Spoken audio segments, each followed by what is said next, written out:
সংগ্রামী সাথী এবং বন্ধুগণ, আপনারা দেখেছেন যে সারা দেশে একের পর এক নারীদের উপর ধর্ষণের ঘটনাগুলো ঘটছে, নারী নির্যাতনের ঘটনাগুলো বাড়ছে এবং একই সাথে যে জনজীবনের যে নিরাপত্তা, সেই নিরাপত্তাগুলো বিঘ্নিত হচ্ছে।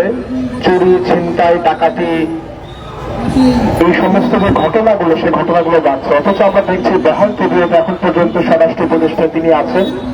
তিনি গতকাল রাত 3টায় একটা প্রেস কনফারেন্স করেছেন, সে বক্তব্যটা আপনারা দেখেছেন।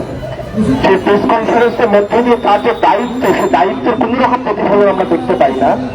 এবং সে প্রেস কনফারেন্সের মধ্যে দিয়ে আমরা বুঝতে পারি যে আমরা কিরকম একটা অনিরাপত্তার মধ্যে দিয়ে আমরা যাচ্ছিলাম এবং এখন পর্যন্ত যাচ্ছি। আপনি জানেন যে জুলাই আগস্ট অভ্যুত্থান হয়েছে, সেই অভ্যুত্থানে সারা দেশে লক্ষ লক্ষ কোটি কোটি মানুষ রাস্তায় সেদিন নেমে এসেছিল, জাতি, ধর্ম, বর্ণ, লিঙ্গ নির্বিশেষে। সে লড়াই যেমন মীর মুগ্ধ অবস্থায় শহীদ হয়েছেন, আমরা নাইমার কথা জানি, সে নাইমাও সেখানে শহীদ হয়েছে, রিয়া ঘোষ সেখানে শহীদ হয়েছে, এরকম অনেক নারী সেখানে শহীদ হয়েছে। এবং আমরা অনেকের কথা জানি যে আমাদের শুধু স্বাধীন বাংলাদেশে না, এই অঞ্চলে এখনো পর্যন্ত যতগুলো রাজনৈতিক সামাজিক আন্দোলন সংগঠিত হয়েছে, এই জুলাই গণ অভ্যুত্থানে নারীদের অংশগ্রহণ ছিল সবচেয়ে বেশি, সবচেয়ে ব্যাপক। অথচ আমরা দেখলাম এই অভ্যুত্থানের পরে নারীদেরকে বিভিন্নভাবে বঞ্চিত করা হলো। যে নারীরা এই অভ্যুত্থানে সাহসী ভূমিকা পালন করলেন, তারা আজকে কিন্তু সে আলোচনায় আর নেই আগের মতো করে, এবং তাদেরকে সে আলোচনায় রাখা হলো না, তাদেরকে বিভিন্নভাবে ঘরের মধ্যে ঢুকিয়ে দেওয়া হলো। এবং আমরা দেখতে পাচ্ছি তারপর থেকে এ পর্যন্ত নারীদের উপর যে সহিংসতা, নির্যাতন, নিপীড়ন, ধর্ষণের ঘটনাগুলো একের পর এক ঘটছে। লোকে একসময় বলেছিলেন যে সমাজের অর্ধেক অংশ নারী, অর্ধেক অংশ পুরুষ।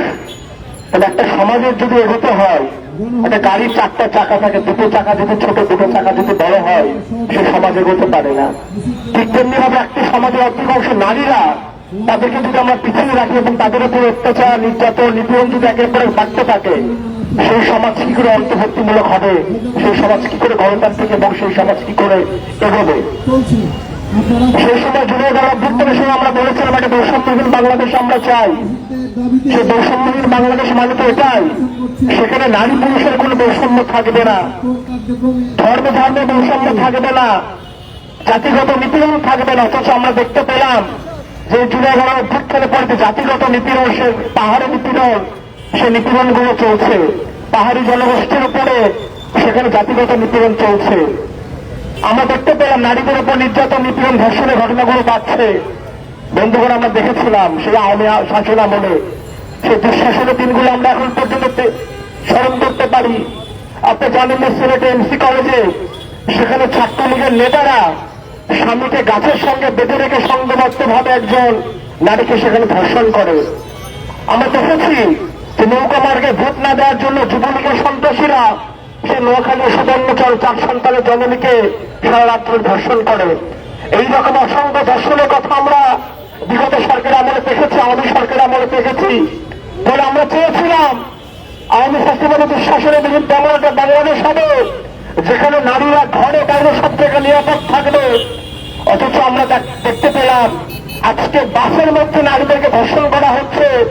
নারীরা আজকে কোথাও নিরাপদ নয়, ঘরে নিরাপদ নয়, বাইরে নিরাপদ নয়, তার যে কর্মক্ষেত্রে সেখানে নিরাপদ নয়, শিক্ষা প্রতিষ্ঠানে নিরাপদ নয়।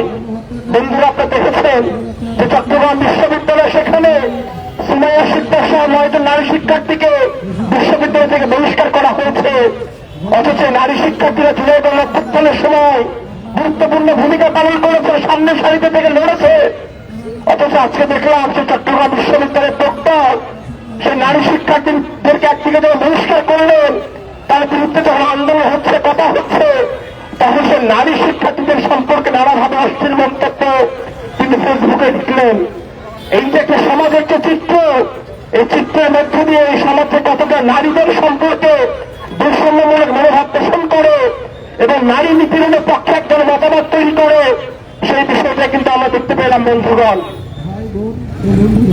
আপনি দেখেছেন যে নারীদেরকে বিভিন্নভাবে এমনভাবে উপস্থাপন করা হয় যে নারী নির্যাতনের ঘটনাগুলো ঘটার পরে নারীদেরই যে দোষ আছে বা সেই নারীর নিশ্চয় দোষ ছিল, না হলে এই ধরনের ঘটনাগুলো তার সঙ্গে কেন ঘটলো, এইরকম একটা মনস্তত্ব পুরো সমাজের মধ্যে ছড়িয়ে রাখা হয়েছে।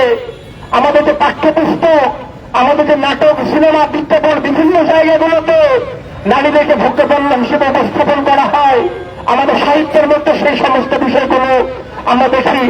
ফলে আমাদের যে শিক্ষা প্রতিষ্ঠান, আমাদের যে পরিবার, আমাদের যে সমাজ, তার রন্ধে রন্ধে বিভিন্নভাবে নারীদেরকে নিপীড়ন করা যায় এবং নারীদের সম্পর্কে নিপীড়নমূলক যে মানসিকতা, সেই মানসিকতা এখানে ছড়িয়ে রাখা হয়েছে বন্ধুগণ।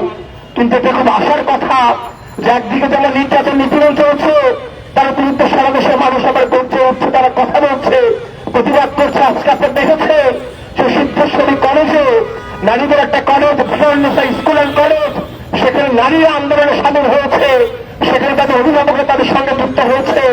ইডেন মহিলা কলেজ, রাজশাহী বিশ্ববিদ্যালয়, ঢাকা বিশ্ববিদ্যালয় থেকে শুরু করে বিভিন্ন শিক্ষা প্রতিষ্ঠানের বিরুদ্ধে আন্দোলন চলছে। ফলে বন্ধুগণ, আমরা বলতে চাই যে আমাদের যে সমাজ, যে পুঁজিবাদী রাষ্ট্র ব্যবস্থা, সেই পুঁজিবাদী রাষ্ট্র ব্যবস্থা শুধু আমাদেরকে অর্থনৈতিকভাবে নিপীড়ন করে না, ঠকায় না। আমাদের এখানে নারী, ধর্ম, বর্ণ, লিঙ্গ নির্বিশেষে বিভিন্ন মানুষের উপর যে নিপীড়ন এবং শোষণ তা চালাতে থাকে। ফলে এই যে পুঁজিবাদী যে রাষ্ট্র ব্যবস্থা, তার বিরুদ্ধে যে আমাদের লড়াই, সে লড়াইটা অব্যাহত থাকবে এবং নারীদের জন্য একটা নারীদের বান্ধব, নারী বান্ধব একটা সমাজ, একটা গণতান্ত্রিক বৈষম্যহীন সমাজ আমরা গড়ে তুলতে পারবো। সেই লড়াইটা আমরা এগিয়ে নেব, সেই প্রত্যাশা ব্যক্ত করে আমি আমার বক্তব্য এখানে শেষ করছি। সবাইকে ধন্যবাদ। বন্ধুগণ, আমরা